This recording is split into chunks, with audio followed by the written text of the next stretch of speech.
My name is Nizar Taleb. I'm a martial arts instructor.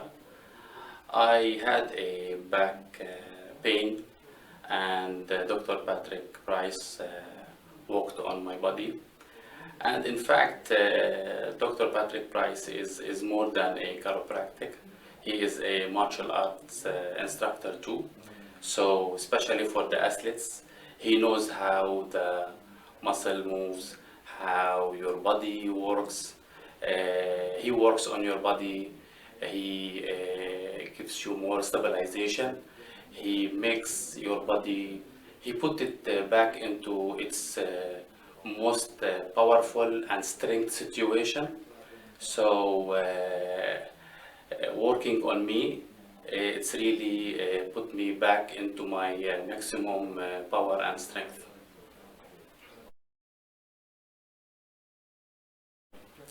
Especially the athletes, I encourage them to come and see Dr. Patrick Price because for the athletes that they compete, that they have competition, Dr. Patrick Price will know how to stabilize your body, will know how to put it into its maximum strength and maximum pressure, maximum power, especially before your fight.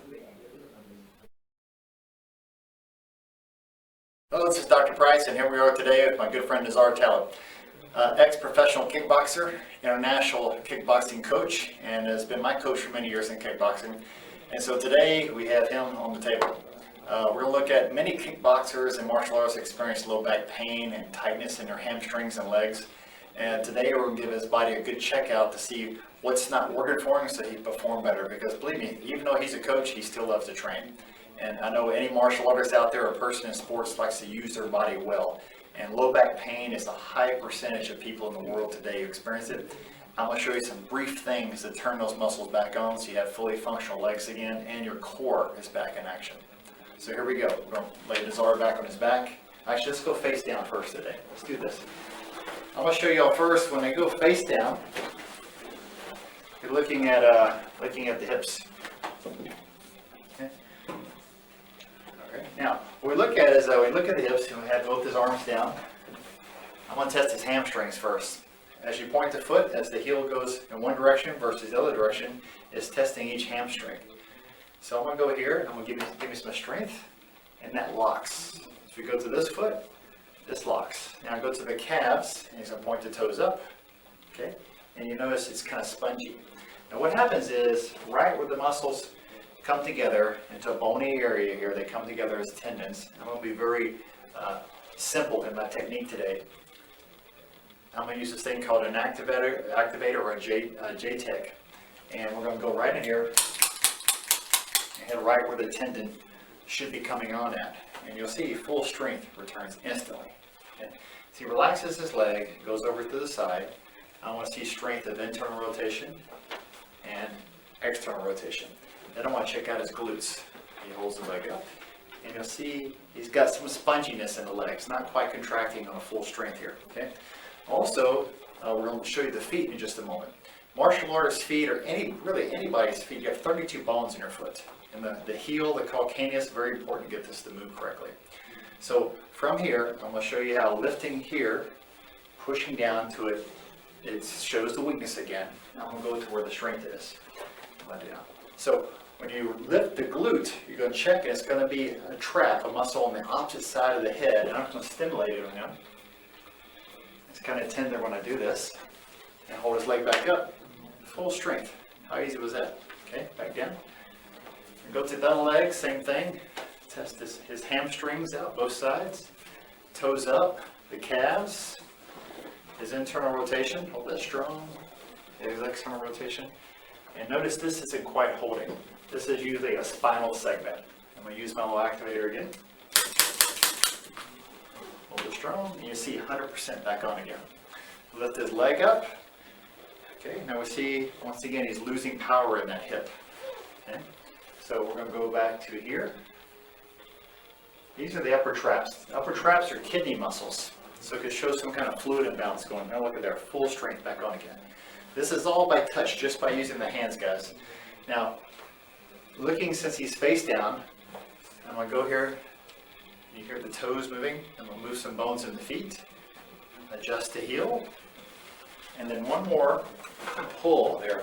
Good movement in that heel, the calcaneus. The calcaneus is very important to be in the right position for it to have the low back stop hurting. When it's out of place, you will have low back pain, okay? You hear that clunk there? That's that heel going back in place. And there's the other side. So now I'm going to test some other motions. Hold it strong. This is the usual thing I do with every patient who has low back pain. I'll run through these segment of areas. Now here you have the sacrum. It's the upside down pyramid. If he holds a straight leg up, resist, and let the other one come up, straight leg. This is checking the pelvis. Let it down. Okay. And he holds the leg back up again, and there's the strength back. Okay, now without looking at anywhere else, because as a chiropractor, you can go through it, you can adjust the full spine as well. I'm not doing this today. I just want to show you specifically how we work on the low back in details. Now, we're going to have him turn over now, face up. Now here's the important part. What I mean by that, everything's important, but knowing that he's a martial artist, he's a kicker, he has to have full power in his legs. Now look at right here. Here he is, trained athlete, but has no power in that quad. Okay? A very common thing.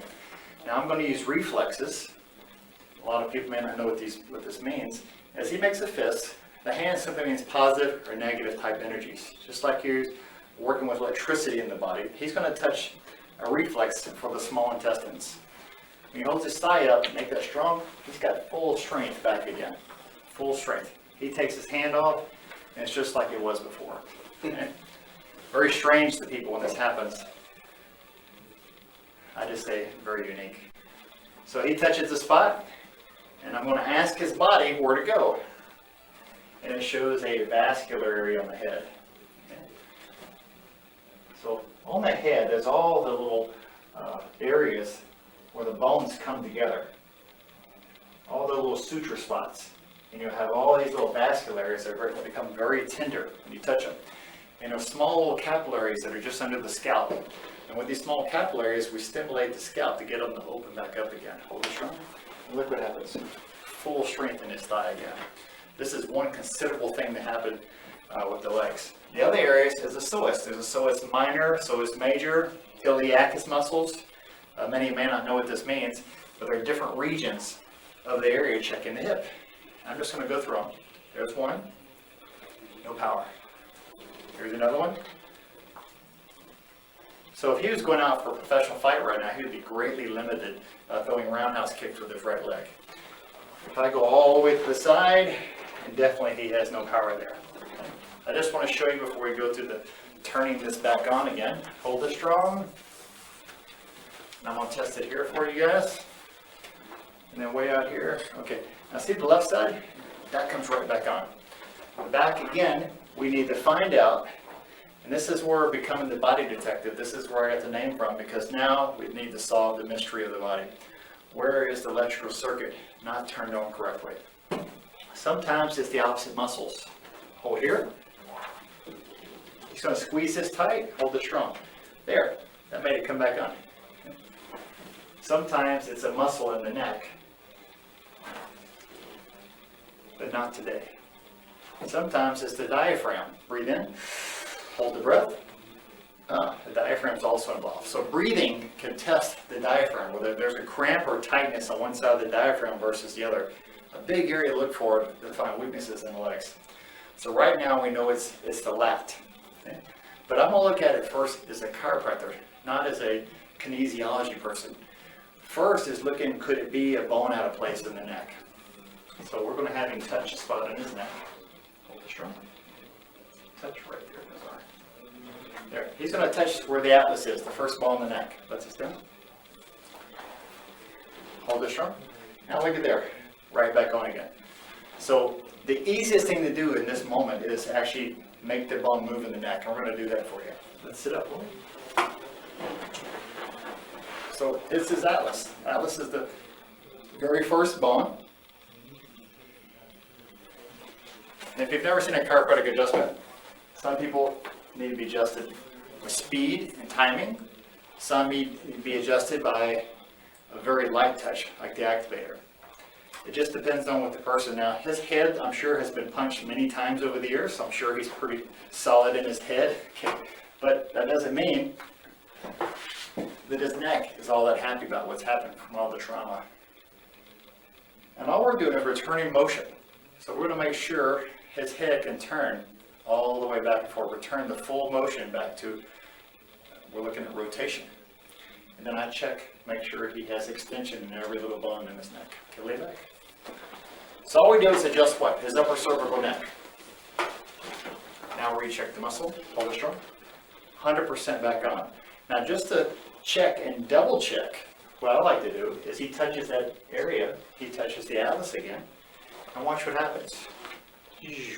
Now it's just the opposite in it. This is the way it should work. He should be able to touch a spot and it should be able to come back on.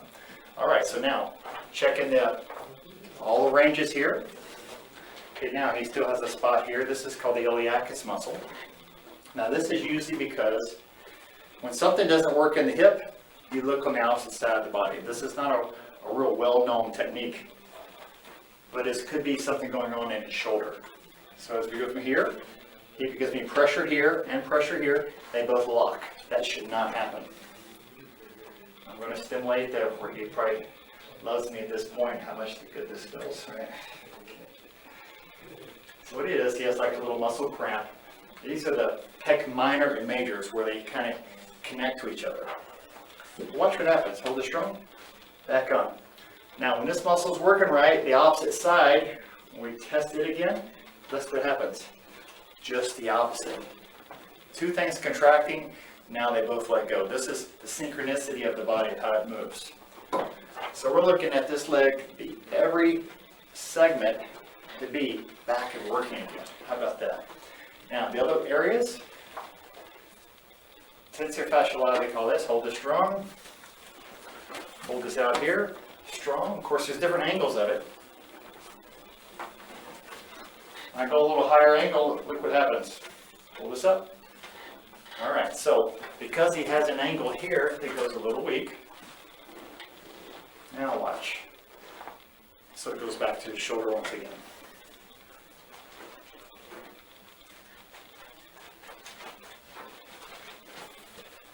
Good. Back over, strong. Excellent. The other two are between the legs, the adductors. Hold this strong. And so his adductors are weak over here. Hold this strong. That one locks. Those are lovely areas inside here. He really likes it when I do this to him that way. Okay, hold it strong. Back on. Solid. Okay. Turn the foot in. There's a little muscle inside the leg, the gracilis. And there we go. So as of right now, without doing the rest of the body, we at least got the lower part of the body all functioning, all the kicking muscles, all the jumping muscles are back on. So I want to conclude this video that we're showing right now, how to work on the athlete, how to work on the martial artist and turn on his core muscles so he can go out to perform 100%. I'm Dr. Price. I'll see you in the next video. You take care.